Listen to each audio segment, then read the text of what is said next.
We have created a series of 5 episodes about leadership styles. In our episode 1, we have explored the trait theory. In this episode number 2, we're going to explore the behaviorist theory. The second approach we're now going to discuss is the behavioral approach theory. As opposed to the trait approach we have presented previously, the behavioral theories of leadership do not seek inborn traits or capabilities, but rather they look at what leaders actually do. This theory was developed by Robert Blake and Jane Mouton in 1964. This approach concentrates on what leaders actually do rather than their qualities.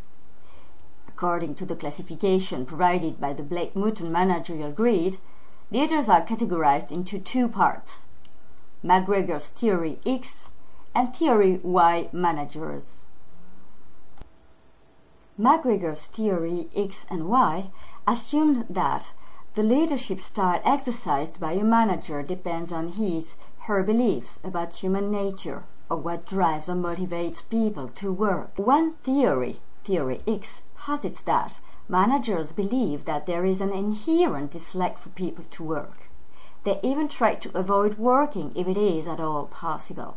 So, in order to achieve organizational goals, the manager uses coercion, control, direction, and threats in the way he lists them. Another theory, Theory Y, posits that people actually seek not only for work, but for the associated sense of responsibility. They are committed. In a sense, they are self-motivated to direct themselves toward the achievement of organizational goals while exerting self-restraint, self-control, to avoid the temptation of doing otherwise. Another behavioral approach to leadership is the Blake-Mouton Managerial Grid. It argues that the most effective approach to leadership is one where there is a high regard for both the employees and the output or production level of the organization. Here, the accomplishment of the organization in general derives from the direct relationship of a concerned leader or manager and the commitment of the latter to produce acceptable outputs because of the former's regard. At such conjuncture, the operation of the organization is characteristic of an interdependent or team effort. Let's take a closer look to the Blake-Mouton Managerial Grid. You can see in the diagram 2 axes. The horizontal one represents the level of concern for results. The vertical axis shows the level of concern about people. The 5 styles of management are the authority compliance management, the impoverished one, the country club management style, the team management style, and middle-of-the-road management. The authority compliance management style, with high concerns about results and low concerns about people. Also known as authoritarian leaders, people in this category believe that employees are simply a means to an end. Employee needs are always secondary to the need for efficient and productive workplaces. This type of leader is very autocratic, has strict work rules, policies and procedures, and views punishment as the most effective means to motivate employees. Middle-of-the-road management, with medium concerns about results and medium concerns about people. This style seems to be a balance of the 2 competing concerns. It may at first appear to be an ideal compromise. Therein lies the problem, though. When you compromise, you necessarily give away a bit of each concern, so that neither production nor people needs are fully met. Leaders who use this style settle for average performance and often believe that this is the most anyone can expect. Impoverished management, with low concerns about people and low concerns about results.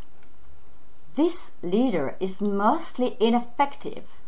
he or she has neither high regard for creating systems for getting the job done, nor for creating a work environment that is satisfying and motivating. The result is disorganization, dissatisfaction, and disharmony. The country club management style with high concern about people and low concern about results. This style of leader is most concerned about the needs and feelings of the members of his or her team. These people operate under the assumption that as long as team members are happy and secure, then they will work hard. That tends to result in a work environment that is very relaxed and fun, but where production suffers due to the lack of direction and control.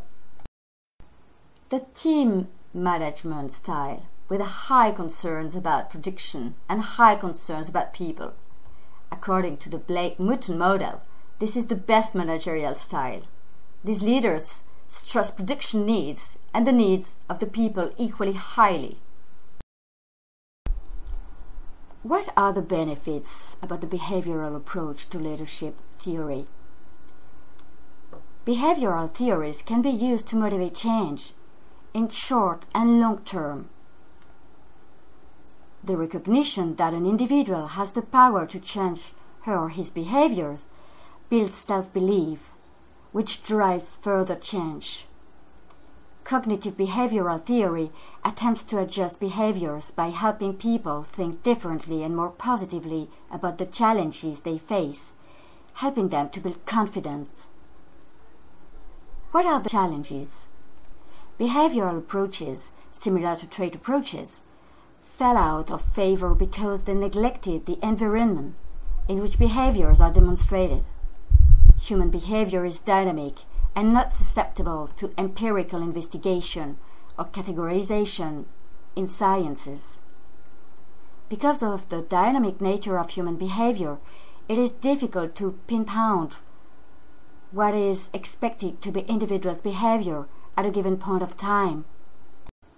This approach is best suited for small businesses or offices, where most tasks are given directly by the manager to the employees and could be done without much supervision. Thank you for watching and listening this video. This mini-series is composed of 5 episodes, and you can follow us on LinkedIn, YouTube, and our website is www.carrhure.com.